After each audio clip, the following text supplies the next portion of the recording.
Good morning, guys, on a Monday. It's been an interesting week because, hey, I've been off the whole time. So we haven't had any Trooper Steve on patrols. And I tell you what, I've been trying to get this specific organization in the truck for about a month and a half. And the only one to blame is me because of my horrible scheduling. So we're cruising down the turnpike right now, and I have a jam-packed Results 1 right now. So we're going to flip the cameras around so you can see everybody in here. Everybody wave hi. All right. They are so nervous. So you guys know, we're not dealing with TV people. We're dealing with survivors, crime fighters, and a good mix of both. Welcome, guys. Trooper Steve on patrol. I'm Trooper Steve, and we're live here at clickorlando.com, News 6 Plus, and of course the News 6 app with the C.O.P.S organization, which is the Central, which is Concerns of Police Survivors, the Central Florida chapter. And you guys have chapters nationwide. So I am joined here in the front seat by a friend of mine, but today official business is what we're talking about. Virginia, go ahead and introduce yourself to us, please. Well, I'm Virginia Riggs. I am the surviving spouse of Brandon Coates. That's how I got involved in C.O.P.S when he was killed in the line of duty on December 8th, 2010. So you bring me back to 2010. I had just became a Florida trooper at that time, and I remember hearing about this, and then almost immediately it was like I learned about the C.O.P.S organization, and it's always had a big footprint here. But you're also not just a survivor, you're also a law enforcement officer. Correct.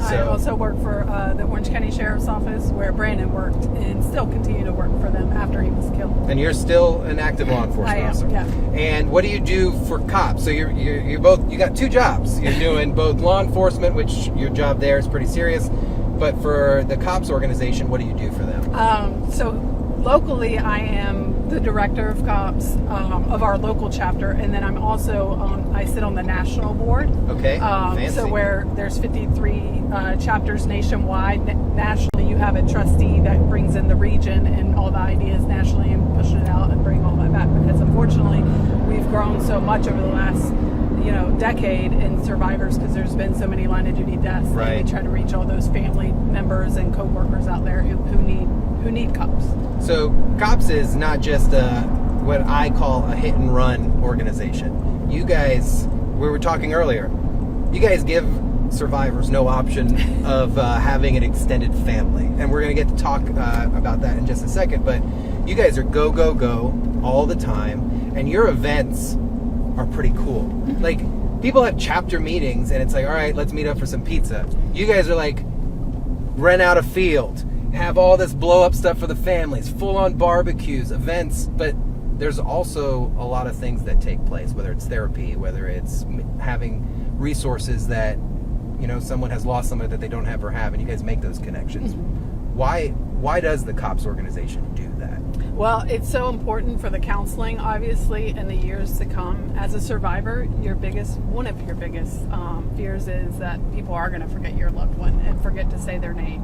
But through C.O.P.S and you're surrounded by other survivors, that just doesn't happen. Your loved one's sacrifice will always be remembered, and it's something different about a line of duty death. Their sacrifice and all that, and you'll hear people say, "Oh, it's been this many years, just get over it already." Well, you can't. You move forward. You move forward, but you don't move on. And through C.O.P.S, and you're surrounded by the largest peer support network is what we call it. In national C.O.P.S, there's programs such as retreats where you're surrounded by surviving siblings, let's say, if you're a sibling survivor nationwide who have been through similar situations, or a parent survivor, co-worker survivor, which is one of the most important retreats out there, and then spouse, adult children, all of those. And once a year you're going and you're getting that grief counseling, but you're also surrounded by like survivors, which is so important in your grieving process, that understand exactly correct what you're going through. So you've brought some company with you today, and you're excited about that. Usually it's me going, Virginia, hey, talk to me, and she's like, don't you want to talk to somebody else, though? So, introduce who you have with us here. I've got that back camera on, and then they could chat a little bit. So I have Brennan. He is the surviving son of Richard Rick Berry of Lake County Sheriff's Office, and I have Sergeant Stacy with the City PD. She's a surviving co-worker of Sam Howard and Matt Baxter, and you might have heard me kind of mention it, but it's so important in the co-worker survivors. We often hold our grief in and hide it, and we know that. We're getting better about it as law enforcement officers. We always say it's okay not to be okay, but we know that that's one of the things that we do, and her story's pretty incredible. And I tell her often that when she tells it, she's going to save someone else's life and not know it. Amen to that. So, who wants to go first in the back and talk a little bit? All right, you spoke first. You made the first noise, Brendan, so go for it, man. All right, well, So, introduce yourself. First off, good morning, everybody. My name is Brennan Britton, and I'm the surviving son of Master Detention Deputy Richard Berry, which is in the watch was July 16, 2020. And I'm currently a senior at Lake Manila High School. So, your dad was a correctional officer, a correctional deputy. Yes, sir. And how old are you? I am 18. And how long was your dad a deputy? Your whole life that you remember, right? Since I've known him, he's always been this big deputy that I've always I saw around the house. Right? Right. So, if you don't mind, what was it like being a child of a law enforcement officer? Because people hear about the rules, the regulations, but we don't go home with that dad. And I'm sure you probably have some great memories of you and your dad, and then of course poking fun of the cop stuff too. Yeah. Anything you want to share? It was special. The bond that we had, it was special. Anytime I had a problem or he had a problem, both of us could talk to each other, and also, make jokes to each other or just bully each other every once in a while. Which, of course, Mom didn't like it, but right. sometimes they get some feelings did get hurt sometimes. But yeah, but man, you just said, Dad's a big dude. You're allowed to bully too because you're almost a professional lacrosse player, from what I understand. So any schools out there looking for a super player, he's got the applications out there. So talk to me a little bit about what it's been like being someone who has lost their father that was in law enforcement, and that understanding that, but then what happened when cops found you is what I really want to focus on a little bit. If you don't mind sharing a little bit about that. Well, when I first heard the news, I think I didn't have a lot of time to grieve because, of course, I was more worried about my mom at the time, so I didn't have a lot of time to grieve. So then I was holding in a lot of feelings, which, if you ever went through a process like that, that's never good to hold in. Right. Negative feelings like that, which eventually going to let out in a big explosion, which it did one day. And when that happened, did you realize that it wasn't okay anymore to hold it in? Or did it take some time? It took a lot of time because I was told by people, some family members, that I had to be strong with my mom because she was going through the same pain, maybe even worse than what I was going through. So I just had to be strong with her, which me being like 15, 14 at the time, I didn't know what that meant. So right. I thought that meant just null out all my emotions and then just try to appear like I'm perfectly fine, appear strong. Truthfully, I wasn't. I wasn't crying every day, but whenever I did, it lasted for about half an hour. Whenever I did. Wow. So when you decided, okay, I need to do something for me and help, what form did that come in? How did you find the C.O.P.S Foundation, or it tends to be how the C.O.P.S Foundation find you? Basically how they found us was that we were going through a little bit of, I guess, like legal problems with, Okay. with the sheriff's office because they didn't put down my dad.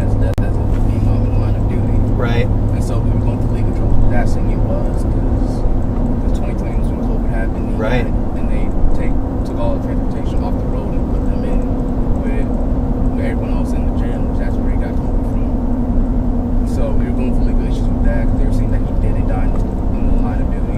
And that's when Miss Virginia and C.O.P.S kind of came by and kind of scooped us up and said, we'll do everything that we can to make sure that they say that he died in the line of duty and he earned that respect that he Absolutely. earned. I always say squeaky wheel gets the oil, and C.O.P.S is really good at being squeaky. Yeah. So, what has it been like being around them? Because look, I'm an outsider. I get to watch it from the direct involvement, but whenever I talk to people who are involved in C.O.P.S, this morning on the news, I said something to the effect of, you could be around so many people who are going through the hardest experience of their life, but yet there's still a smile on y'all's faces. There's a sense of, wait, Virginia, you said it earlier, moving forward, not moving on. And like, I see that in you. I met you for the first time last year, and you walk out now, and it's like, I thought you were your dad for a second. Big man walking up. And it's amazing to see that. What has those relationships been like so far? The relationships have been extremely helpful. Especially when we do meet up and have like these big reunions, cookout type ordeals. What's the coolest thing you've gone to so far, you think? The coolest thing I've gone to so far? Virginia's looking back like, I want to know. It has to be the young adults retreat that we did, because that's like a nationwide thing that everyone goes to. So it's pretty big. It was big. There was a lot of people there, and in the cabin that I was in, it had nice people, mainly from the south, like all right, Carolina. We had one guy all the way up from Alaska, which he couldn't deal with the weather at all. So what, the heat he couldn't deal with? No, the heat, it was killing him basically. Every time we had to go outside. But what was the temperature? Like for us, it's like 85 is great. For us, I think the temperature was like Humid 85, but it was extremely humid. Okay, so they don't deal humidity up in Alaska. No, they don't. So you're dealing with different personalities and stuff. Right. I think the worst part that got him was that while we were there, the people that wanted to be, still be in shape. I forgot what time this was happening, but people that wanted to be in shape at that time, like me. Oh yeah, I like how you said that, like me, But what some of the counselors did there was that they went on a morning run. I think it was around almost 7 or 6:30. These C.O.P.S counselors, they run. They do a lot of running. I think we went on a 3-mile run. I think every day. I think I only missed one day because I didn't know about it. I didn't wake up in time. So do you see yourself being surrounded by C.O.P.S for the rest of your life? I do, because where I am now, I wouldn't be without C.O.P.S. I wouldn't be so smiley person I am today. I would have been a whole lot more negative. Man, it is amazing, and like for me, I'm probably the most emotional cop you'll ever run into. Well, maybe next to Virginia, but it's like hearing these things. There's our jobs and the people within this lifestyle. If you're out of it, you'll never understand it. You face a sense of reality that no one will experience. And when people say, you just can move on, you can't without a family like this. So I appreciate you sharing that with me. Sarge from Kissimmee. I've never had a Kissimmee sergeant or any representative in the vehicle with me. Sorry to put you in the back there, but we've got comfortable. Hey, it's a nice pickup truck. So we were talking earlier, Virginia, if you want to introduce Sarge again, and then we can go from there. This is Stacy Legal, and you were the sergeant at the time, right? Yeah. She was the sergeant at the time that Matt Baxter and Sam Howard were killed in the line of duty in August, and she was one of the first ones there to respond. So Sarge, you come at it from a very different perspective, but almost the largest amount of people that get affected by it is the coworker kind of area. So walk me through a little bit of your experience with Kissimmee. How long have you been with them, and that day, and how C.O.P.S has really played a role? Because I love seeing the different. Everyone thinks it's Orange County that is COPS, but it's Orange County, it's Osceola, it's Seminole, it's so many people, Lake County, that participate in something like this. So if you don't mind sharing that a little bit. Yeah, no problem. Like Virginia said, my name is Stacy. I'm a sergeant at Kissimmee Police Department. I'm in my 18th year now. I've done a little bit of everything from major crimes to traffic to property crimes. I'm currently assigned to patrol, Nice. which is the heart of the agency. Amen. I love my squad. And thanks to them for giving me a break for a few minutes today to come and talk to you. Hey, I don't know if some people would say going to the truck with Trooper Steve is not a break, but I'll take it. On August 18th, 2017, I was working in off-duty detail at the Osceola High School football game. So having a good time with my partners walking around, cheering for the Cowboys, and heard some bad news on the radio and immediately took off running to my car. Eventually got there and found Matt and Sam lying in the street and took out my tourniquet. I looked at them. There was no place to put my tourniquet.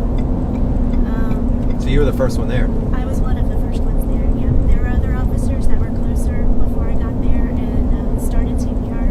Wow. So once I noticed my tourniquet didn't work, wasn't going to work, just basically asked where I could help and got hands deep into it. You know, I don't think a lot of people understand, like, you have to have a switch at that moment where everything personal, everything human stops. I think that's for me, I struggle with people who think that cops aren't real people, and they forget about that. You had no time to react that this is not only a coworker, this is your friend, Correct. and you have to stay in sergeant mode, Yeah. and everyone else there has to. Yes. How do we deal with that? Then it's kind of like Brennan said, he was given no time to grieve, but when you're an officer responding to a situation like that, you have no time to process. You are there and your one goal is to try to save the life of the person in front of you, and especially meeting my friends, Right. my coworkers. So at that point, that's all it is we're going to do everything we can to try to keep them breathing, try to keep their heart beating, and see if it's possible for them to go home, which neither of them did that night. Did you know, have you had experienced anything like this in your career prior to that night? Not officers being shot. Obviously, we've dealt with uses of force, response to resistance, in which officers have been fought, injured, stabbed, almost shot. But to the point of this, it was the first time I've seen an officer injured like that in person. Now, how long were you in law enforcement before that night? In 2017, so I had been in for 11 years. Wow. So it's not like you had seen Right. some things Right. prior to that. Did you know of cops prior to that night? Not really. I hadn't really heard of cops before that. It was very quickly after that someone from the organization reached out to me and I made contact with Virginia and learned how special COPS is, because they do recognize the coworker in our suffering and our loss also. I give kudos to all the other organizations out there that provide assistance to spouses and family members and children. However, COPS brings us in and recognizes us just as much of a loss as theirs in some aspects. So what was trying to think how to paint that picture. You know, it happens that night, days go by. Obviously, as a community, we pay respect to those law enforcement officers, and then the community goes on. Right, You got to go back to work. right, You got to see their car. You got to work their shifts. right. How do you guys, without cops or without another organization, deal with that amongst yourselves? How is that peer support, if any? It's very, very complicated because you have to think of it from different aspects. Although some of the officers may not have responded directly to the scene like I did that night, other officers did have to pick up shifts for that squad. And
Because I'm sure there's the what if constantly.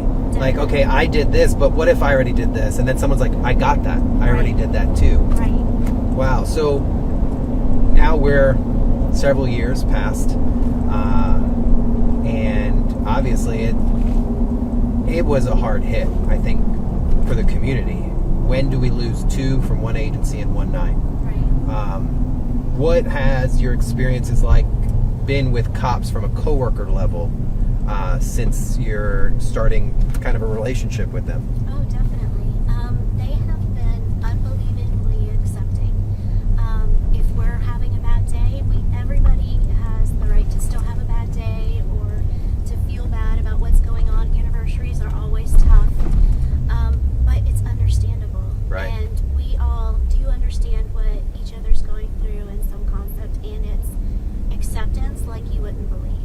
I love hearing that, because I think sometimes it's almost from the family member. It's Right. we forget, or I say we, just using it as a family. It's like we don't think about the coworker. Right. You don't think about the dispatcher who talks to them every single night, and there's that relationship, and then it's gone. We just think about sometimes the people at home, or the spouses, or the children, and we see our coworkers more than sometimes we see our families, which is kind of crazy.